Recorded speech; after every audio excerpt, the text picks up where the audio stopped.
Hello, Music Multiverse listeners. Welcome back. And now it's getting up there. These are the top two albums of 2024. And I'm going to reveal number two. But if you missed number three, I need you to go back. Don't worry. It's going to be talked about for a very long time, I think. They're The Cure, for Christ's sake, right? And if you didn't love that album, I'm not quite sure where we actually go from here in our discussion. Actually, I'm kidding. It's subjective. Yes. I'm just saying, what a marvelous record. I've already talked about it. Go back, album number three. Check out The Cure's latest. Quick statistic before I reveal number two. This is Beyond Your Radio's top albums, heavily influenced by my listening of over 444 records, new albums this year, that of the 860 that I had on my spreadsheet as of now. So yes, I just added another two more. If you're following along really close, I'm not going to share what those two were, but if you go back to Unknown Sunday, yesterday, you'll get an idea of some of those albums, how they are and how they came to be. And I think I might get in a couple more, but I'm sorry to them immediately, okay? I apologize, as maybe they're going to blow me away. I mean, don't worry. If they do, I'll do the same thing that happened this past year in 2023 when I heard a certain album after the fact. I shouted to the United Kingdom. I bowed and apologized for my sincere mistake to not include such an album, and I even wrote about said album on Album Review Saturdays, begging for attention on our measly, minute channel, because it's just the right thing to do. It was an amazing album, and it cannot be on a list that's already done. That's the problem with lists. They're done, they're done. Once you're crowned the Super Bowl champ, they can't go back and say, oh, actually, no, you're not. Actually, maybe they've done that before. So if this happens to you or your band, know that I will make it somehow right. But as it turns out, that little shout out and the fun I had with it actually did reach the man. And I'm forever grateful for his noticing of my little article. I love his channel and a lot of what he does and says and how he handles himself and his followers. And yes, we're obviously one of them. It may not be for Bella, but this is Spirit at Play by Nataraja, our number two album of 2024. That's right. Andy Edwards, all-encompassing drummer, musician, producer, studio exec. Well, he's a studio exec now, technically, because he's got those great live shows he's been doing. He's putting those out, so he's a producer now. Oh, yeah. And, of course, the YouTube sensation that he is. Got down into some unbelievable jazz fusion on this glorious one-time project. So hear us out. We know Andy's crew knows how good this record is. Okay, but have you heard it? I know you were expecting Cindy Lee or Adrian Lenker. No. Ain't no ass kiss fest going on here.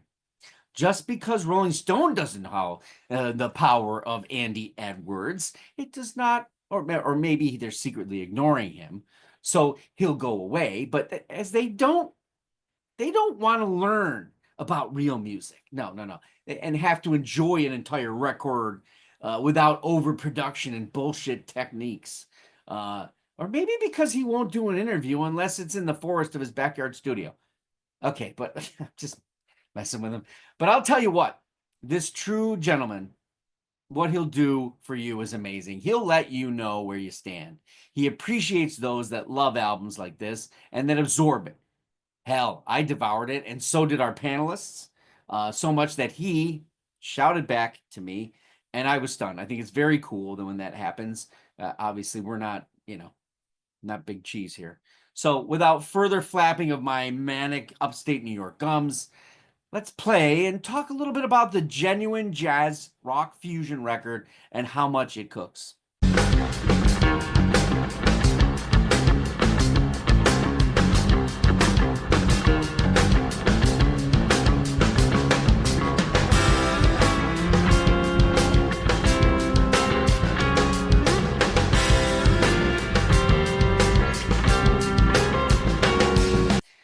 jazz rock, Middle Eastern fusion that's going to take a progressive possession of your mind, body, and soul. I mean, that cover, pretty damn good cover, you know, and AI didn't do that. I hope it didn't, right, Andy? There's no AI in there, is there? Please tell me somebody draw that. Anyway, so they got that check mark done. Spirit at Play is not only a wonderful title for the spirit of the types of instrumental work at play, but it's deeply rooted within the spirit of Indian classical, which leans heavily on sitar and probably other instruments that surpass my worldly knowledge. I am also not a scholar of Ragas or Ragas.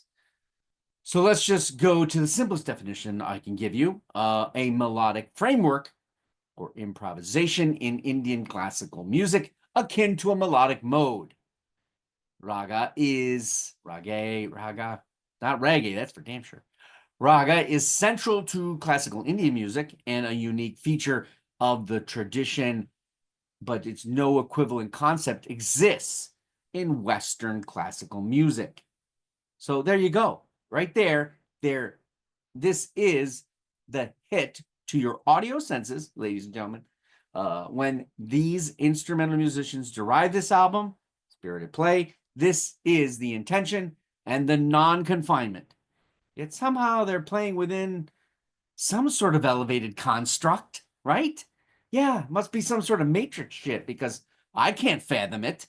This album came out very early in the year, and I overreact. No, I don't overreact. I claimed that this was going to be one of the favorite albums of the year. Right off the bat, 2-3 listens in, I'm right, and I can hear people that watch the channel, all 11 of you, that might have said, "Oh, fuck off, you idiot." No. I'm telling you, I hadn't even scratched the surface of this record at that time, and I still remain smitten with it.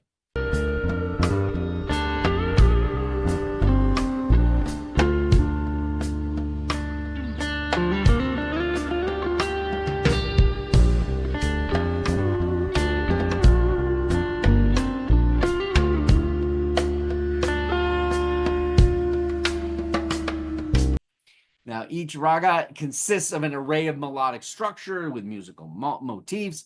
Yeah. Boring description, doesn't mean a thing. These cats, they're going to improv this bitch. You knew they were going to improv it, right? And from the perspective of Indian tradition, the resulting music has the ability to color your mind as it engages the emotions of the audience that's listening. Oh, yeah, I got colors all right. Some I didn't even know existed. And I'm pretty damn sure your 4 musical masterminds here were definitely coloring outside the lines. Yeah, more Matrix stuff, right? There is no drum. There is no spoon. Let's start with the master at the helm of the neck and the body of the guitar, right? That's Jack Jennings. Who? Yeah.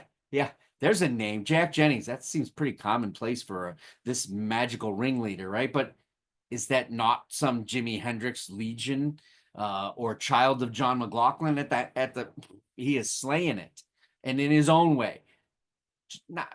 Just a well-educated guitar-loving British bloke, right? With an engaging, passionate musical affection for any type of string guitar-like instrument, and he does it well. All right, I'm in trouble for that one. He's a disciple of sitar virtuoso Rupa Panesar and Shakir Parvez. Now, Parvez actually is Parvez Khan, and there's absolutely no relation to Genghis or the Wrath of Khan, in case you were wondering.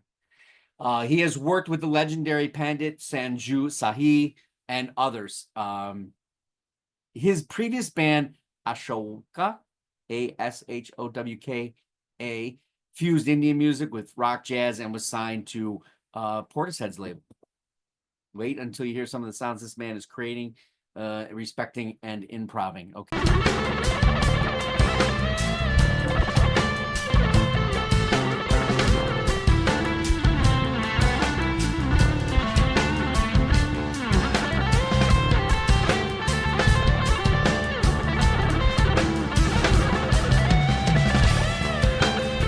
But then the drummer, well, Mr. Andy Edwards.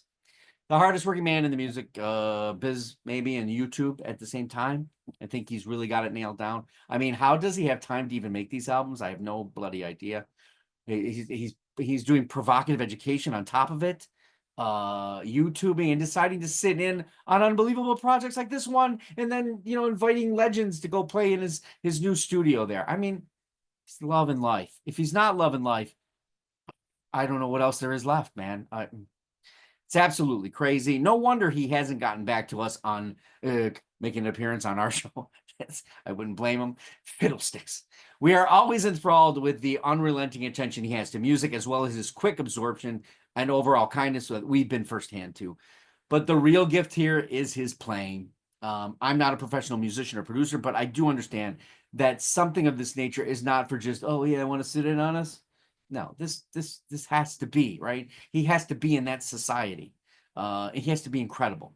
We didn't forget about the bass either. We got John Jowett 17 times. He's been the British Classic Rock Society's best bass player. Well, IQ Frost. So salute.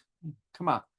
Uriah Heep, Peter Banks of Yes. Oh, whatever. Tim Bonus and John Young, to just name a few of note, right? Apparently, David Gilmour was busy kidding. He probably played with him too.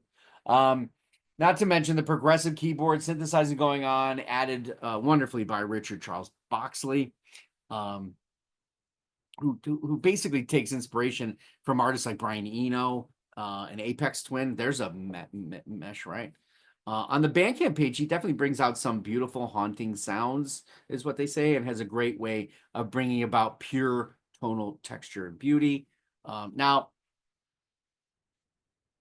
there's a real shocker here, okay? And for somebody that already read my article, I just want to reiterate something.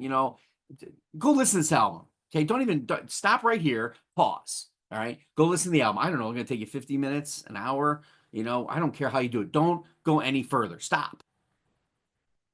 No, wait. There's no way you could have been done by now, but no. Okay, no matter what, here it is, right?